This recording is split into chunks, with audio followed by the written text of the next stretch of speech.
అందరికీ నమస్కారం. అందరు ఎలా ఉన్నారు? నేను బాగున్నాను. మీరు కూడా బాగుండాలని మనస్ఫూర్తిగా కోరుకుంటూ, శుక్రవారం అక్షయ తృతీయ పండుగ రోజు వ్లాగ్ కొంచెం పోస్ట్ చేయడం అయితే లేట్ అయిపోయింది.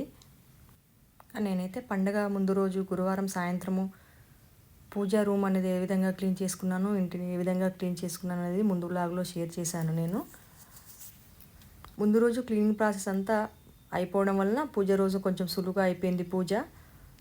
ఇంకా ముందుగా పెందలాడే లేచి కసవంతా ఊడ్చుకొని ఇల్లంతా మాప్ పెట్టేసుకొని బయట కూడా అంతా శుభ్రం చేసుకొని గురువారం సాయంత్రం మా మేడ అంతా క్లీన్ చేసి వెళ్ళిపోయింది. ఇంకా తర్వాత నేను విధంగా ముగ్గు పెట్టుకొని తులసమ్మకి 4 గులాబీ పూలను అలంకరించుకొని ధూపం నైవేద్యం సమర్పించుకొని ఈ విధంగా ఇంట్లోకైతే వచ్చి ఫ్రెష్ అప్ అయిపోయాను. ఇంకా పొయ్యి దగ్గరికి వచ్చేసి ఈరోజు సేమియా పాయసం అయితే చేద్దాము అమ్మవారికి అని అనుకున్నాను.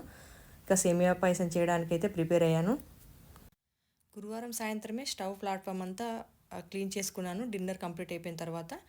ఇంకా నెక్స్ట్ డే శుక్రవారం ఉదయం ఫ్రెష్ అప్ అయిపోయి వచ్చిన తర్వాత ముగ్గు అనేది పెట్టేసుకొని పసుపు కుంకుమతో అలంకరించుకున్నాను స్టవ్ని. తర్వాత ఈ విధంగా రాగి గిన్నెను పెట్టుకొని సేమియా పాయసం అయితే ప్రిపేర్ చేసుకున్నాను. సేమియాను వేసుకొని కొంచెము నెయ్యి వేసుకొని కొంచెం దూరగా బ్రౌన్ కలర్ వచ్చేంత వరకు వేయించుకొని పాలు పంచదార అంతా వేసుకొని సేమియా పాయసాన్ని అయితే ప్రిపేర్ చేసుకున్నాను. సేమియాని అయితే పాయసానికి కొంచెమే తీసుకున్నాను, ఎందుకంటే షుగర్ బీపీల వల్ల ఇంట్లో స్వీట్స్ అయితే చాలా తక్కువగా తీసుకుంటాం మేము. అమ్మవారికి నైవేద్యం మట్టుకు మాత్రమే ప్రిపేర్ చేసుకున్నాను. ఈ విధంగా పాలు పంచదార వేసుకున్న తర్వాత ఈ విధంగా కొంచెం అటు ఇటుగా కలుపుకొని సిమ్లో పెట్టేసుకొని మూత పెట్టేసుకొని ఇంకా పూజ గదికి అయితే వెళ్ళాను. ఇక్కడ పూజ గదిలో ఇవన్నీ ప్రిపేర్ చేసుకునే వరకు సేమియా అయితే చక్కగా ఉడికిపోతుంది. ఈ విధంగా అష్టలక్ష్మి దీపాన్ని తీసుకొని పసుపు గంధం బొట్లతో అలంకరించుకొని ఆ తర్వాత కుంకుమ బొట్లను అయితే పెట్టేసుకున్నాను. అష్టలక్ష్మి దీపంతో పాటు ఐశ్వర్య దీపాన్ని కూడా పెట్టుకోవాలనుకున్నాను. ఈరోజు అక్షయ తృతీయ రోజు అష్టలక్ష్మి దీపాన్ని, ఐశ్వర్య దీపాన్ని కానీ పంచగవ్య దీపాన్ని కానీ పెట్టుకుంటే కూడా చాలా మంచిది. ముందు రోజు ప్రమిదలన్నిటిని క్లీన్ చేసి పెట్టుకున్నాను. ఇంకా ఉదయం ఫ్రెష్ అప్ అయి వచ్చిన తర్వాత విధంగా గంధం కుంకుమ బొట్లతో అలంకరించుకున్నాను. ముందు రోజు ఈ విధంగా క్లీన్ చేసి పెట్టుకోవడం వల్ల మనకు కొంచెం టైం అనేది అయితే కలిసి వస్తుంది. మనకు కొంచెం ఫ్రీగా పూజ చేసుకోవడానికి అయితే వీలుంటుంది. ఇంకా ఆ తర్వాత నేను ఒక బౌల్ను తీసుకొని కొంచెం పసుపులో కొంచెం గంధం జవ్వాది వేసుకొని ఈ విధంగా మంచినీటితో కలుపుకుంటున్నాను. గురువారం సాయంత్రము క్లీనింగ్ ప్రాసెస్ అంతా కంప్లీట్ అయిపోయిన తర్వాత ఈవినింగ్ మార్కెట్కి వెళ్ళి పూజకు కావాల్సిన వస్తువులన్నీ తీసుకొచ్చుకున్నాను. ఇక్కడ అక్షయ పాత్రని, ఐశ్వర్య దీపాన్ని కూడా పెట్టుకోవాలనుకున్నాను కదా. ఐశ్వర్య దీపం కావాల్సిన ప్రమిదలని, పువ్వులని, తమలపాకుల్ని ఇవన్నీ మార్కెట్లో అయితే తెచ్చుకున్నాను. ఇక్కడ నేను ఇదంతా కలిపేసుకొని అక్షయ పాత్రకైతే నిండుగా పసుపునైతే రాసుకుంటున్నాను. ఎండలకి మార్కెట్లో పూలమాలలు అయితే చాలా వడలిపోయి ఉన్నాయి. ఇంకా అక్షయ పాత్రని నిండుగా పసుపుతో అలంకరించుకున్న తర్వాత నేను ఐశ్వర్య దీపాన్ని పెట్టుకోవాలనుకున్నాను కదా. ఐశ్వర్య దీపాన్ని కూడా తీసుకొని ఈ విధంగా నిండుగా పసుపుతో అయితే అలంకరించుకున్నాను. మరొక చిన్న బౌల్లో కుంకుమను తీసుకొని రోజ్ వాటర్తో కుంకుమను కలిపేసుకున్నాను. ఇంకా ఆ కుంకుమతో నేను అక్షయ పాత్రకి శ్రీం అని రాసుకున్నాను. ఈ విధంగా చేతితోనే చేతి వేలుతో ఈ విధంగా శ్రీం అని రాసుకున్నాను. చూపుడు వేలు వాడకూడదండి, చూపుడు వేలుతో కాకుండా మనము రాసుకోవాలి. ఐశ్వర్య దీపాన్ని కూడా కుంకుమ బొట్లతో ఈ విధంగా అలంకరించుకున్నాను.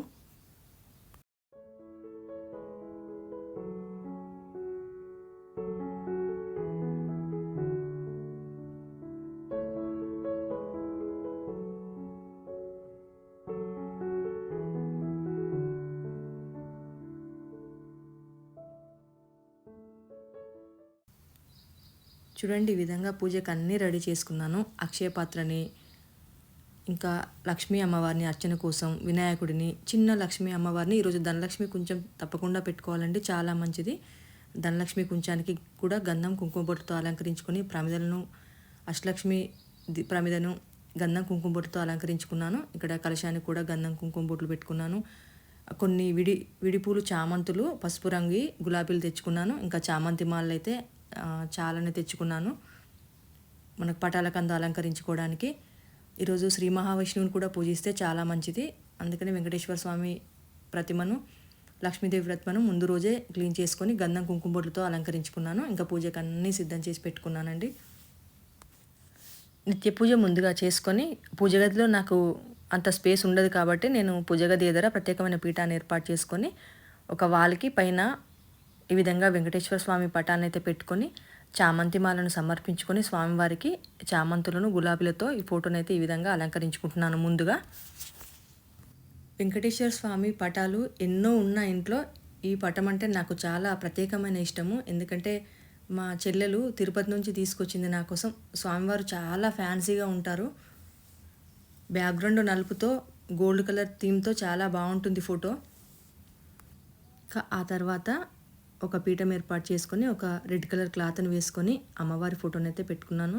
అమ్మవారి ఫోటో కూడా చామంతి మాలను అలంకరించుకున్నాను.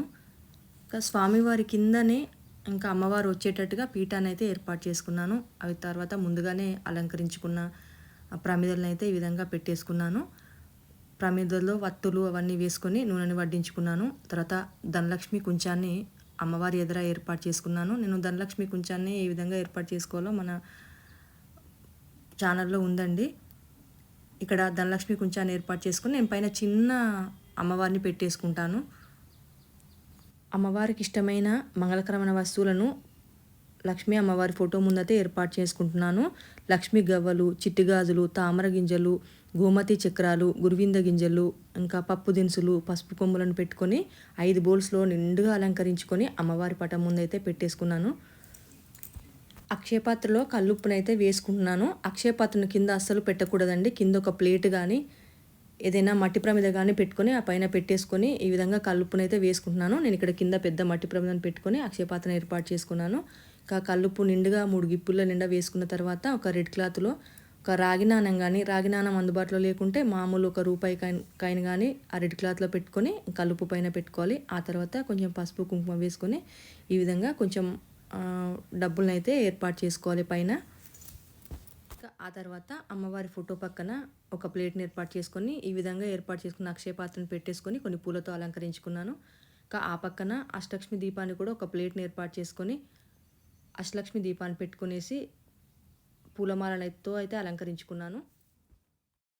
2 తమలపాకులను ఏర్పాటు చేసుకొని కాసింత పసుపు కుంకుమ వేసుకొని ఆ పైన పసుపు కుంకుమలతో అలంకరించుకున్న ఒక మట్టి ప్రమిదను తీసుకొని అందులో కల్లుప్పు వేసుకుంటున్నాను.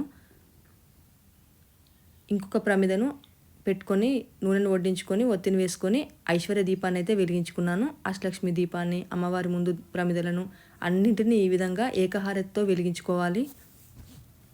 ఏ పూజ చేసినా మనం ముందుగా వినాయకుని ప్రార్థించుకున్న తర్వాతే ఇంకా అమ్మవారి పటం మీద ధనలక్ష్మి కొంచెం పక్కన చిన్న వినాయకుడి విగ్రహాన్ని ఏర్పాటు చేసుకొని శుక్లాంబరధరం విష్ణుం శశివర్ణం చతుర్భుజం ప్రసన్నవదనం ధ్యాయేత్ సర్వవిఘ్నో ప్రశాంతే అగజానన పద్మార్గం గజానన మహర్నిశం అనేకదంతం భక్తానం ఏకదంతం ఉపాస్మహే అంటూ వినాయకుడికి చిన్న శ్లోకం చెప్పుకొని నమస్కరించుకున్నాను.